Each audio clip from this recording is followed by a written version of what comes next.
Hello friends,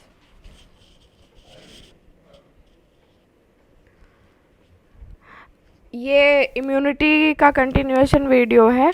last videos में हमने कुछ मैकेनिज़म्स के बारे में बात की थी।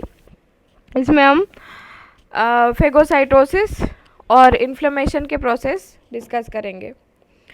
तो पहले जानते हैं फेगोसाइटोसिस क्या है। मैं एक जनरल ओवरव्यू आपको दे चुकी हूँ कि ये क्या है। ये इंजेशन है, इंजेशन सेल का इंजेशन है। सेल जो है वो खा लिया जाएगा, ठीक है। माइक्रोब्स या फॉरेन बॉडीज, सॉलिड मटेरियल्स, कुछ भी हो सकता है। और फेगोसाइट क्या होता है? फेगोसाइट होता है स्कैवेंजर सेल।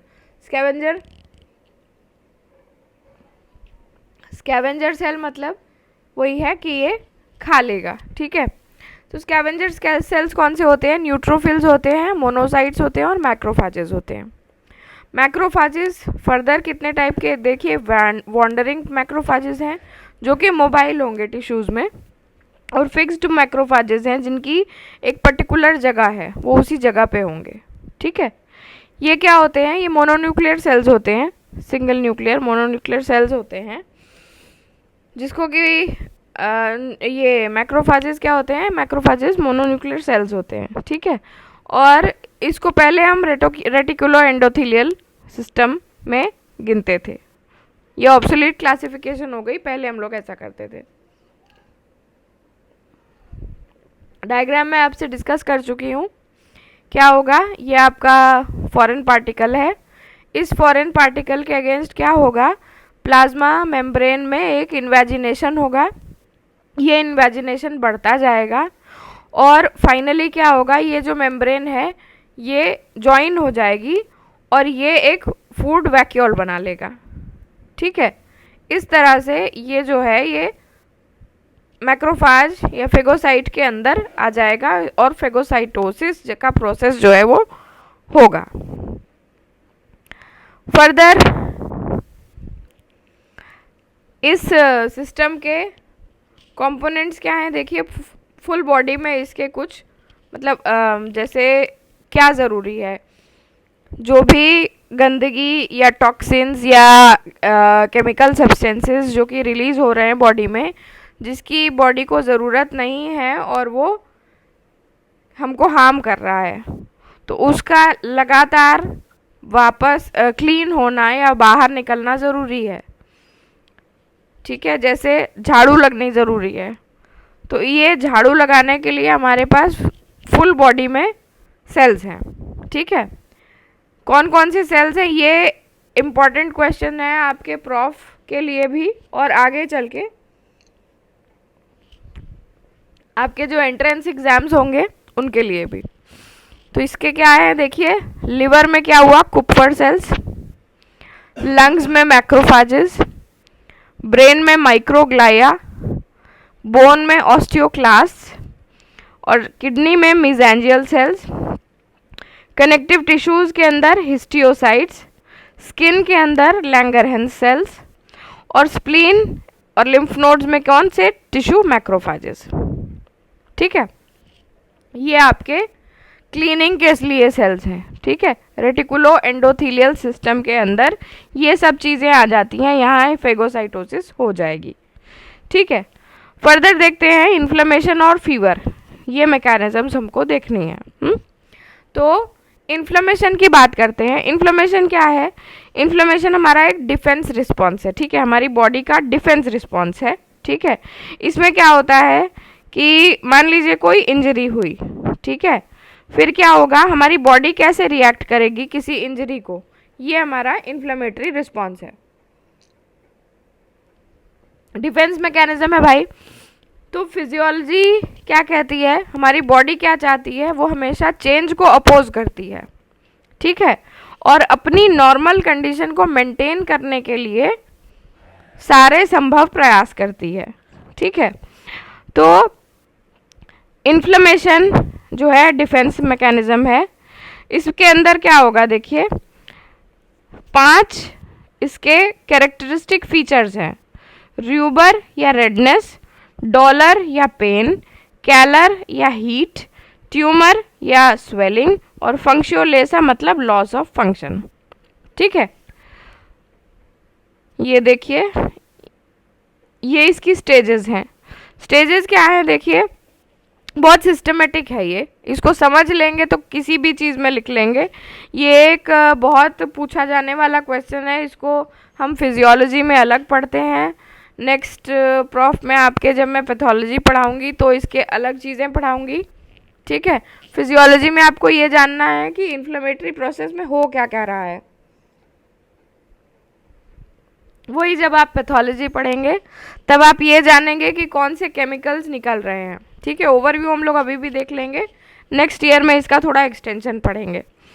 तो स्टेजेस ऑफ इन्फ्लेमेशन की अगर हम बात कर रहे हैं तो सबसे पहले क्या होता है, जब मान लीजिए कोई इंजरी हुई, सपोज एक एब्रेजन हो गया, ब्लेड से कट गया, या आप कहीं गिर गए, थोड़ी बहुत चोट लग गई, ठीक है। तो उस जगह पे क्या होगा, थोड़ी बहुत चोट हर किसी ने एक्सपीरियंस की होगी, तो उसमें क्या होगा कि वैसो डायलेशन होगा। वैसो डायलेशन का मतलब क्या, कि आपके जो ब्लड वेसल्स हैं उनका डायलेशन होगा, ठीक है। दूसरा, मेम्ब्रेन की जो परमिएबिलिटी है वो इंक्रीज होगी, ठीक है, ओके। तो फॉलोइंग इंजरी क्या हुआ, वैसोडाइलेशन हुआ, जिसके कारण blood flow to the site of injury ये बढ़ गया, ठीक है। अब क्योंकि ब्लड फ्लो बढ़ गया to the site of injury, ज्यादा ब्लड आने लगेगा तो क्या दिखेगा, कैसा दिखेगा, रेडनेस हो जाएगी, क्योंकि उस पॉइंट पे ब्लड का फ्लो बढ़ गया है, ज्यादा खून आ रहा है तो खून कैसा होता है, लाल होता है, तो रेडनेस बढ़ जाएगी, इसको हमने कहा रूबर, ठीक है। फिर इसके कारण क्या हुआ, मेम्ब्रेन परमिएबिलिटी बढ़ गई, ठीक है। मेम्ब्रेन परमिएबिलिटी जब बढ़ गई, मतलब कि मेम्ब्रेन पोरस हो गई, उसकी परमिएबिलिटी बढ़ गई, तो क्या होगा, जितना फ्लूइड जो है वो मतलब लाइक बाहर के टिश्यूज में नहीं जाना चाहिए था, ठीक है, वो जाने लगा, ठीक है। तो there is increase fluid loss, increase fluid escape into the tissues. जो फ्लूइड वेसल के अंदर रहना चाहिए था वो टिश्यूज में जाने लगा। इसके कारण क्या हुआ, लोकल स्वेलिंग हुई। स्वेलिंग का क्या शब्द था हमारा, ट्यूमर या व्हील, ठीक है। अब इस प्रोसेस की वजह से क्या होगा कि ज़्यादा से ज़्यादा एंटीबॉडीज जो है और फेगोसाइट्स जो है ये सब एंटर करने लगेंगे इनटू द इंजर्ड एरिया, ठीक। फिर वैसोडाइलेशन, देखिए वैसोडाइलेशन हो किससे रहा है, ये शॉर्ट क्वेश्चन है, मैं यहीं डिस्कस किए दे रही हूँ, ये आपका एक शॉर्ट क्वेश्चन आ सकता है। दूसरा क्या है कि ये आपका एमसीक्यू पॉइंट ऑफ व्यू से बहुत ज़्यादा इम्पोर्टेंट है। तो वैसोडाइलेशन किस वजह से होता है, पहला तो हिस्टामिन, हिस्टामिन किससे निकलता है, मास्ट सेल से। देन ब्रैडिकनिन, ब्रैडिकनिन दो तरीके का है, मसल का है और ब्लड का है और टिश्यूज का है। तो ब्लड का जो ब्रैडिकनिन है वो निकलता है टिश्यू काइनिनोजन से, और टिश्यूज का जो ब्रैडिकनिन है वो निकलता है प्लाज्मा काइनिनोजन से। देन कम्स प्रोस्टाग्लैंडिन्स, प्रोस्टाग्लैंडिन्स निकलते हैं किससे, डैमेज सेल से।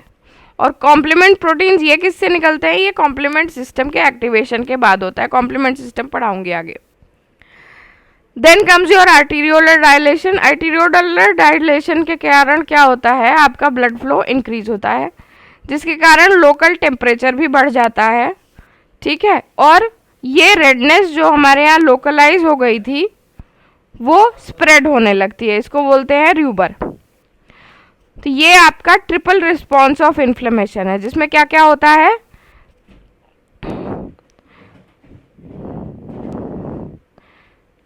पहला हमने देखा था रेडनेस या रूबर, देन स्वेलिंग, लोकल स्वेलिंग या ट्यूमर, देन लोकल टेम्परेचर या डॉलर, ठीक। ये तीनों चीजें आपको इन्फ्लेमेशन में दिख जाएंगी, इसको कहते हैं ट्रिपल रिस्पॉन्स।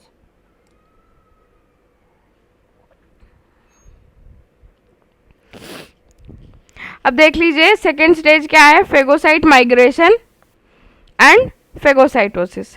तो क्या है, फेगोसाइट्स हमारी बॉडी में प्रेजेंट हैं, ये सब क्या करेंगी, फेगोसाइटोसिस करेंगी। फेगोसाइट्स क्या करती हैं, इंजरी साइट पे इकट्ठी हो जाती हैं, ठीक है।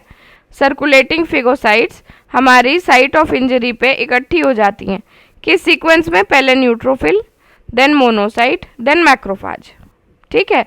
और ये सारी क्या करती हैं, ये डायापिडेसिस या कीमोटैक्सिस की वजह से होता है।